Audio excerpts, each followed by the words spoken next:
Mūs aicina tālās pasaules.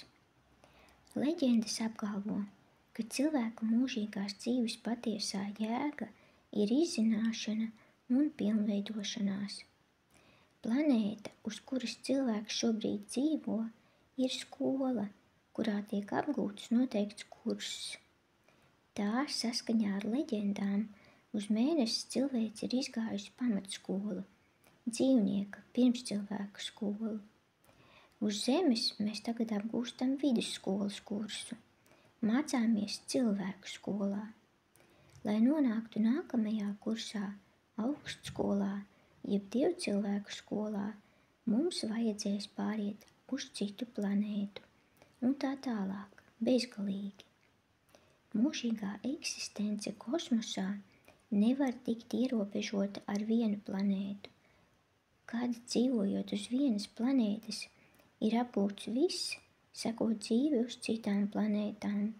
Un patiešām, kāda jēga piesaistīt sevi vienīgi Zemei tam, kurš jau šeit izgājis visas Zemes augstākās gudrības? Kāds izmērs ir viņa Zemes apģērbam? Kādu ātrumu viņš var attīstīt uz Zemes? Ar kādām domām viņš var dalīties Zemes sfērā? Nekāds stikla kupols nenoturēs izaugušu ozola zarus. Zemes izglītību apgūšo garu vilina tālas pasaules. Šis ir neizsakāms skaists kosmosa daļums. Skaisto, bezrobežīgo eksistenci tālajās pasaulēs nosaka tas, kas sasniegts daļais.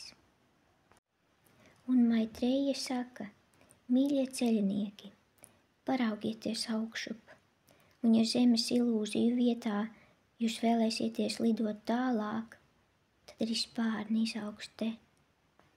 Brīvā griba var aizvest uz tālām sfērām. Dažas Zemes būtnes jau aizgājušas uz citām planētām. Šāds varoņdarbs nostiprina domas saikni un paplašina domāšanas jaunas robežas. Tā piemēram Platons, kuru leģendās sauc par domātāju, vairāk kārt tika norādījis, ka viņš kādreiz pāries citā pasaulē un no turienes nodibinās sakarus. Nemazums gadsimtu bija vajadzīgs, lai veiktu šo uzdevumu, taču nekā neizpildāma nav, vienīgi mūsu gribai jātiecas uz to. Aiziešana uz tālām pasaulēm jāsaprot kā īpaša misija. Nav viegli iztēloties, ka starp pasaulēm var pastāvēt domu attiecības. Cilvēkiem nav viegli atteikties no Zemes citadeles un apjēgt, ka viss galvenais notiek nevis uz Zemes, bet gan tur, kur ir tā saucamais tukšums. Ir jāpārdzimst, lai saprastu, ka Zemes skaistums mums tāds liekas tikai tāpēc, ka cilvēki nepazīst ārpus Zemes skaistumu. Uz Zemes daudz kas tiek saprasts aplam. Cilvēki labprāt iedomājas, ka starp pasaulēm valda tāds pats ienaids kā uz Zemes. Cilvēki nesaprot, kāpēc daži uzticami un izglītoti darbinieki var pamest savus Zemes brāļus. Vienīgi Zemes ierobežojumi neļauj paplašināt kopienu, ietvert tajā vairākas pasaules. Tāpat nav viegli iedomāties, ka jaunos ķermeņos, dažādās vidēs, cilvēki var saglabāt skaidras Zemes apziņas dīkļus. Vai ir iespējams apmeklēt citas planētas, ja vēl nav pilnīgi pabeigts evolūcijas kurs uz Zemes? Apmēram tā kā vidusskolas audzēknis uz brītiņu ieiet universitātē, kā viesis. Un ja tas ir iespējams, tad kā to izdarīt? Saskaņā ar austrumu leģendām, uz Zemes mītošais cilvēks ir gars, kas tērpies ugunīgā, smalkā un blīvā apvalkā. Cilvēka blīvais ķermenis darbojas tikai Zemes fiziskajā sfērā. Savu smalko ķermeni cilvēks var izmantot, lai pārvietotos mūsu planētas sfērā bez blīvā ķermeņa. Attīstītam smalkam ķermenim neviens augstums nav par šķēršli. Tā piemēram, Tibetas lamas bieži smalkajā ķermenī ierodas Everesta virsotnē un brīnās, kāpēc svešzemnieki katrā ziņā vēlas tur uzkāpt, būdami blīvā ķermenī. Bet, lai pārvietotos starp planētām, cilvēkam ir ugunīgais ķermenis. Ja ugunīgais ķermenis ir pietiekami attīstīts, tajā var apmeklēt dažādas planētas. Tas ir paredzēts nākamajā posmā, kad apziņa nebūs piesaistīta vienai planētai. Kā mēs tagad pārējam no vienas pasaules daļas uz citu, tā šis pats princips var pastāvēt arī starp planētām. Pārvietošanās no vienas planētas uz citu nav sarežģītāka par robežas apzināšanos starp blīvo, smalko un ugunīgo ķermeni. Nav sarežģītāka par domas apzināšanos un tiekšanos uz spīdekļiem. Jaunu staru nostiprināšanās ļaus saglabāt apziņu dažādos slāņos. Agrāk tikai daži atmosfēras slāņi veicināja apziņas saglabāšanos, taču varēja būt šķērsojošās gāzu plūsmas. Jaunie stari spēja izlausties cauri šiem šķēršļiem, izveidojot tādus kā gaisa tuneļus un tādējādi paplašinot apzinīgo darbību. Gara lidojums nav mērāms stundās. Tā ir parādība ārpus laika, kad gars traucas starp planētām. Mirklis jo nevar tikt pagarināts. Citādi var rasties pārāvums starp blīvo un ugunīgo ķermeni. Taču jāatceras, ka gars, darbodamies ārpus laika, arī sasniedz bezgala daudzu. Jautājums par debesis ķermeņu apdzīvotību līdz šim laikam ir palicis neatbildēts. Pat labākie astronomi neiedrošinās izteikties par šo tēmu. Iemesls galvenokārt ir cilvēka iedomība. Cilvēks negrib pieļaut, ka iemiesošanās iespējama arī citos apstākļos, ne tikai uz Zemes. Taču pasaules ir apdzīvotas. Protams, no Zemes viedokļa eksistence nav iespējama visur citur, bet pasaules kā tādas būtībā ir apdzīvotas. Tās visas, protams, ir dažādā evolūcijas pakāpē un nevienmēr cita citai pieejamas.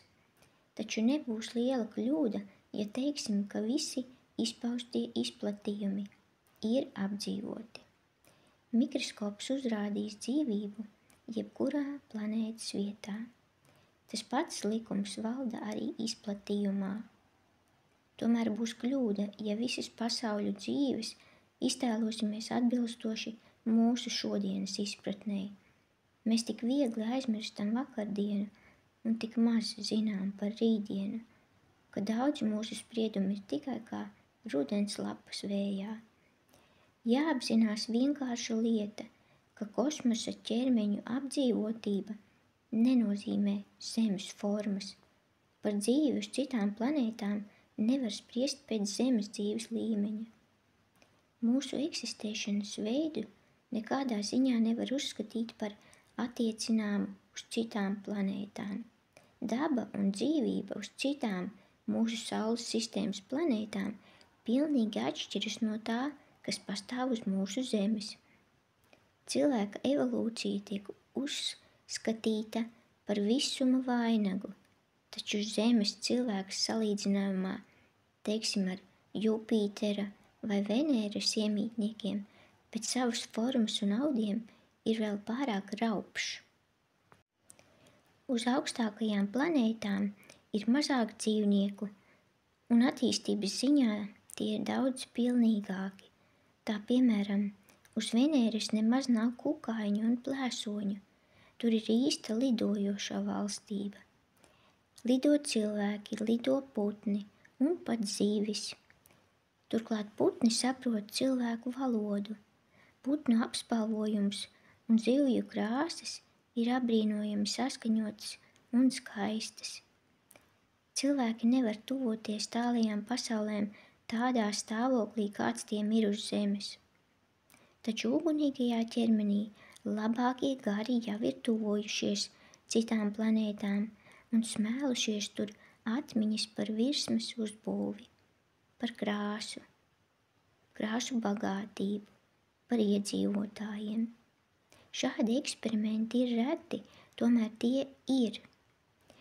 Lidojumos uz tālām pasaulēm parādās šo pasauļu esamības īpatnība. Var likties dīvaini, ka pastāvot vienotiem pamatiem ir tik daudz atšķirību, pat parādības, kuras ārēji atgādina zemes parādības. Tāpat pārsteidz šo pasauļu iekšējā saudabība. Krāsas atgādina zemes krāsas, taču to būtība jau ir pavisam citāda. Ūdeņu krāsas dziļuma un caurspīdīguma ziņā nav salīdzināmas ar zemes jūras ūdeņiem. Pati atmosfēra atgādina varavīksni. Taču šī varavīksne nelīdzinās zemes varavīksnei. Zīvis lido, bet no krāsām līdzīgas krāsas uz zemes nav atrodamas.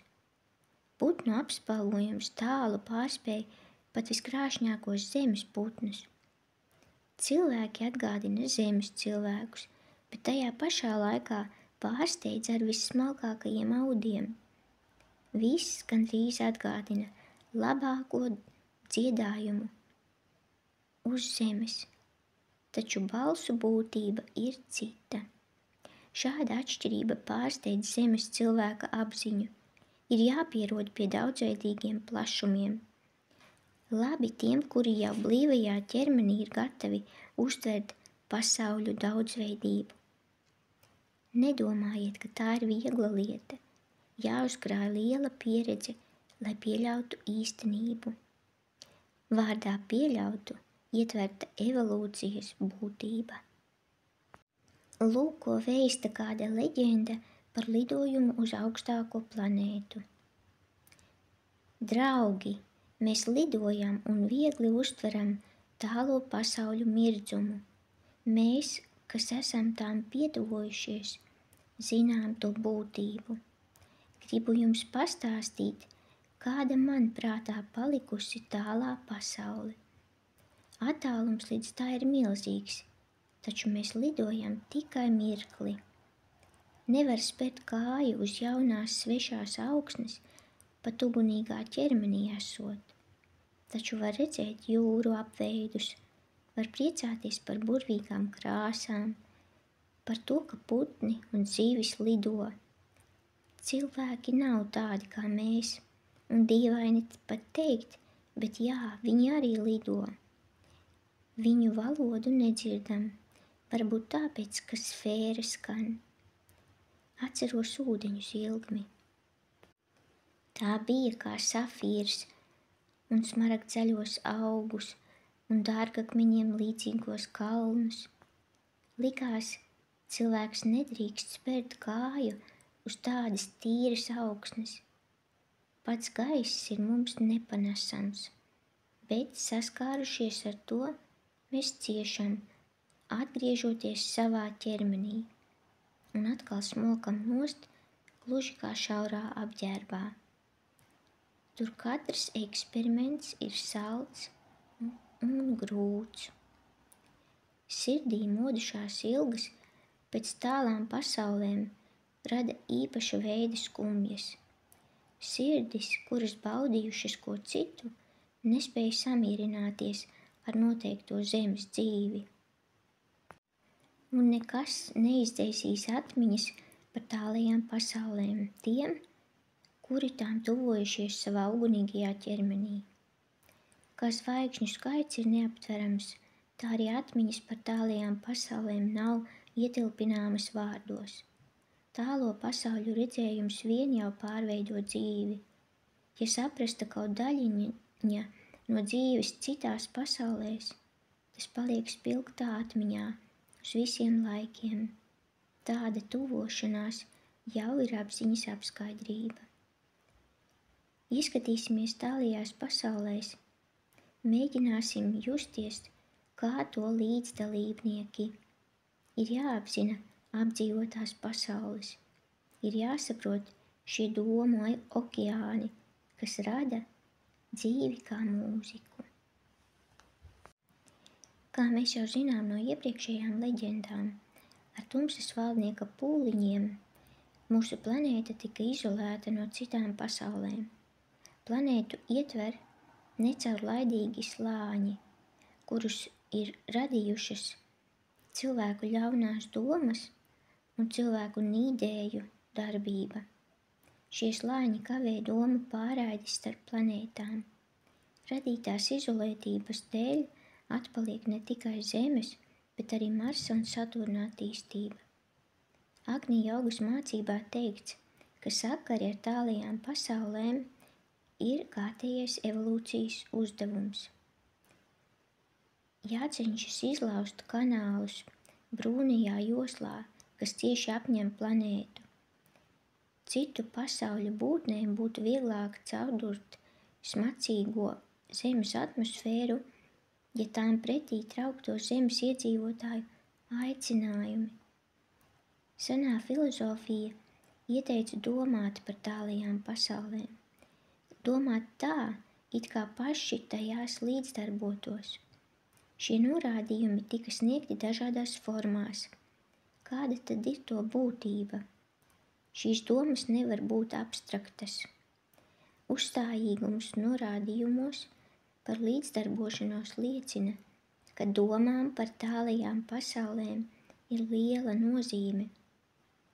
Planētu stari ir spēcīgi. Tie atstāja ietekmi uz cilvēci, taču tikai doma asimilē spēcīgās strāvas.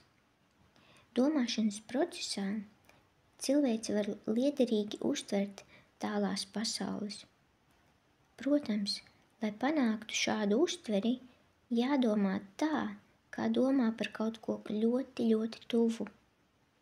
Doma rada ap sevi īpašu atmosfēru, kurā planētu strāvas var pārveidoties un pārvietoties un darboties labvēlīgi.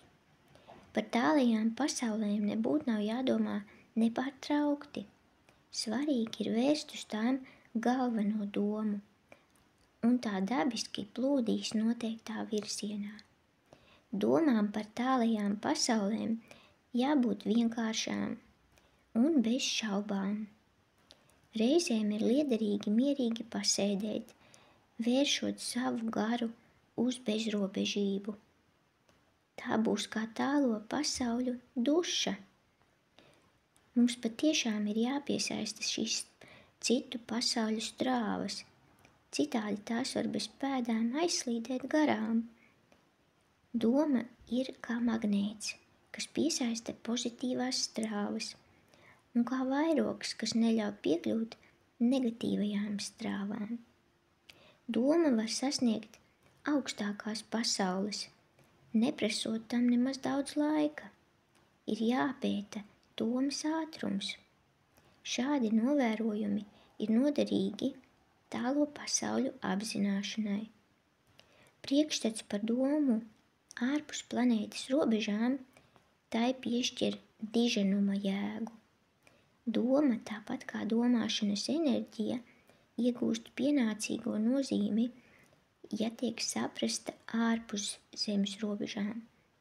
Tāpat var uztvert tālo pasauļu domas.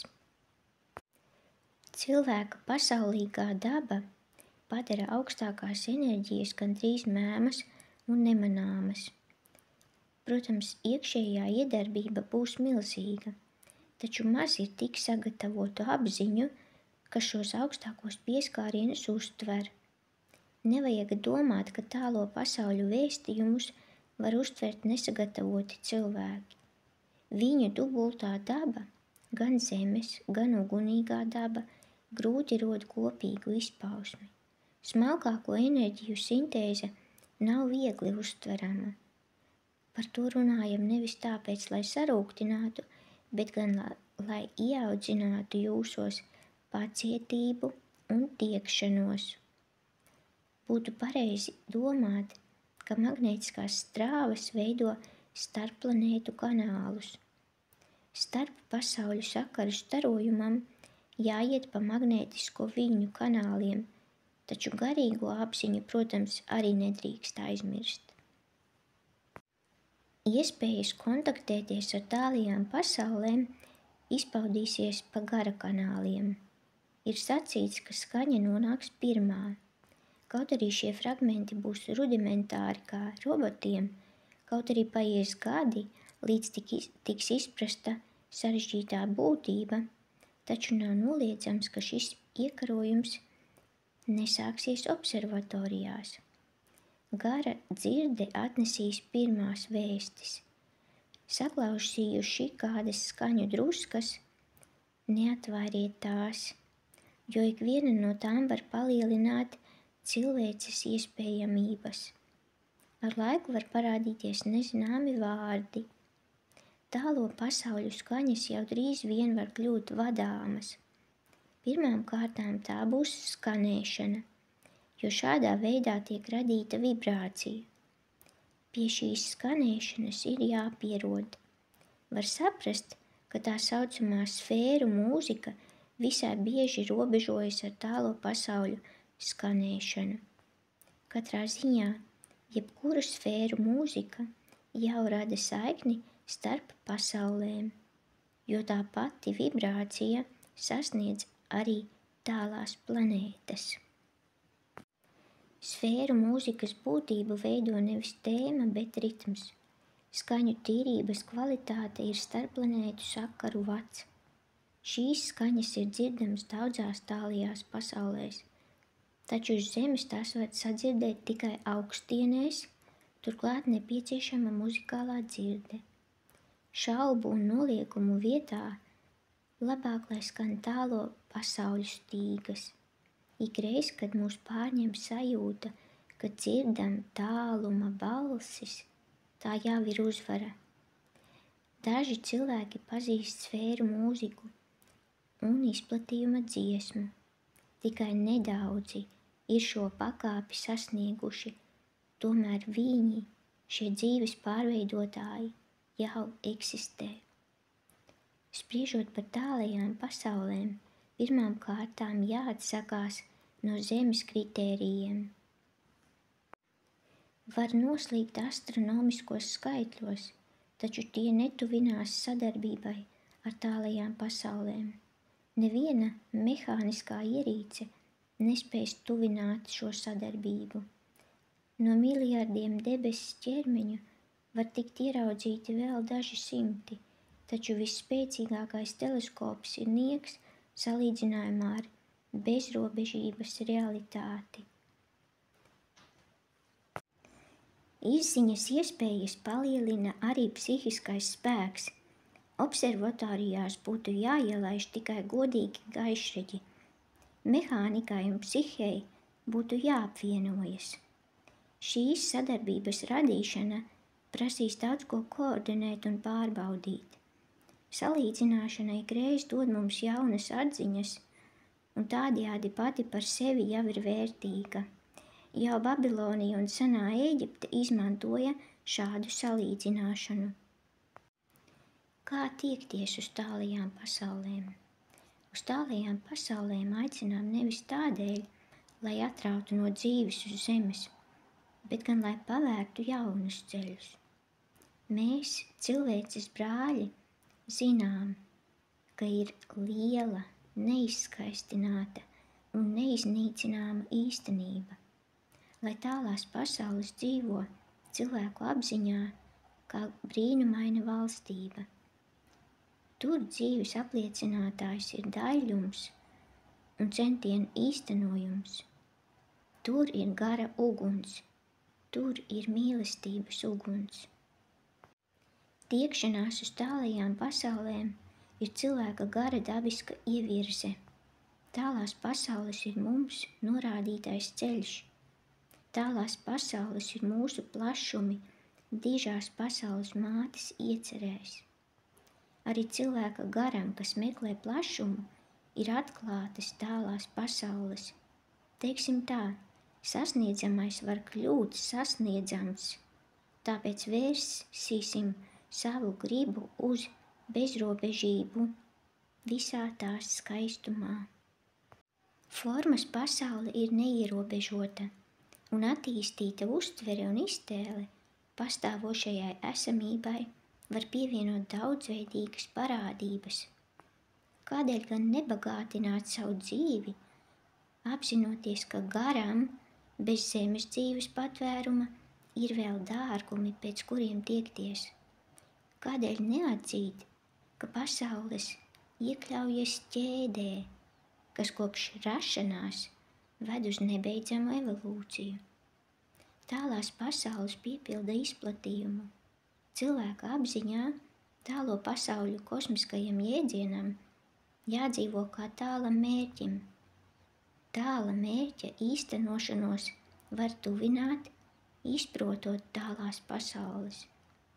Pilnveidošanās un tiekšanās var pavērt ceļu uz tālajām pasaulēm.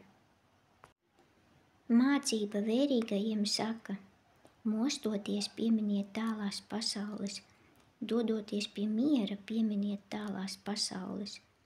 Saprotiet, ka bez debesu ceļu paplašināšanas eksistence ir mazvērtīga.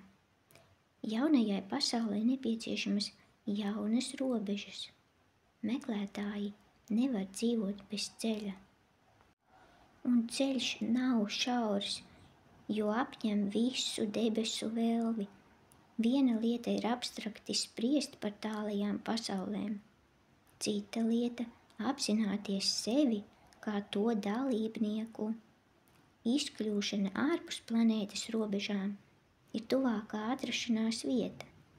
Cilvēks ir nevis pasauļu vērotājs, bet gan apzinīgs līdzdalībnieks, un cilvēka ceļš ir nevis pāri peļķēm, bet pāri sfēru mirdzumam.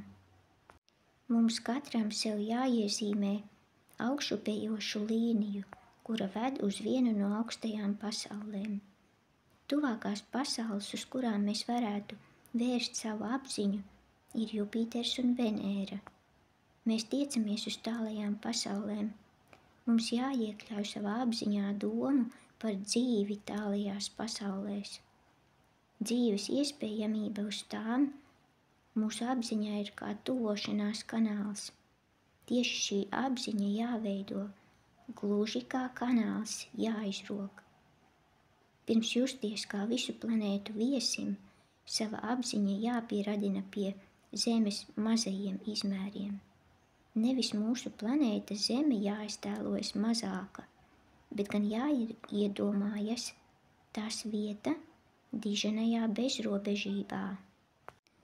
Zemes mazuma un nepilnīguma apzināšanās var stimulēt tiekšanos uz tālajām pasaulēm. Zemes skaistums izplēn pārzvaigžņu staru mirdzumā. Zemes zinātne, kas ar grūtībām atceras vakardienu un neatpazīst rītdienu, ir nenozīmīga dzimstošo spīdekļu plūsmā. Pasauļu evolūcijas salīdzināšana ar sīko ikdienas dzīvi var dot apgaismojošu triecienu. Lemtā realitāte izraisīs sīko domu stagnācijas atplūdus. Vai gan var uz Jupitera vai Venēras runāt par biržu vai spekulācijām? Tas ir gluži vienkārši nepieklājīgi. Jēdziens par tālajām pasaulēm jāizmanto visas dzīves pilnveidošanai. Tālo pasauļu parādība pārveidos dzīvi uz zemes. Cilvēks droši nostaigās savu zemes ceļu, ja zinās, kāds diženums ir ap viņu. Jo pilnīgāks ir gars, jo nenovēršamāk tas apzinās laicīgās dzīves dziļās ciešanas. Tajā pašā laikā dzīves mācība jums nemitīgi stāsta par prieku. Šādu prieku var gūt tālo pasauļu apzināšanā. Minēsim vienkāršu piemēru. Nakts tumsā jūsu rati trauc mājup. Sliktiem laikam vajadzētu jūs padarīt grūtsirdīgu, taču jūsu gars līksmo priekā. Kur tas radies? Tikai apziņā, ka māja ir tuvu, un arī tumsa netraucē saskatīt sirdī tuvās būtnes. Vai gan liela nozīme ir zemes dzīves ciešanām, ja tālās pasaules jums kļuvušas par realitāti? Steidzieties, nekavējieties, ietvert savā apziņā savu ceļu uz tālajām pasaulēm. Tikai dzīves izpratnes paplašināšana dos jūsu garam pamatu priekpilnam ceļam. Par ko gan citu priecāties? Par iemiesošanās neizbēgamību?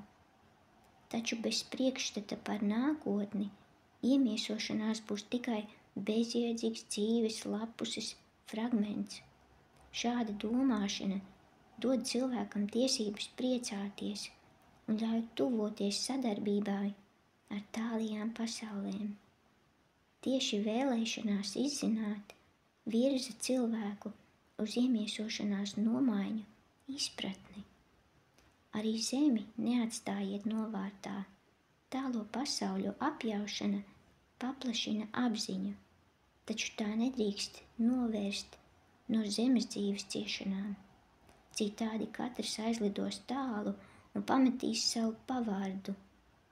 Jāsamēro, jāsabalansē tā, lai gan debesīs, gan uz zemes viss dzīvotu saskaņā. Darbu pilnveidošana uz zemes nekaitēs tālo pasauļu izzināšanai.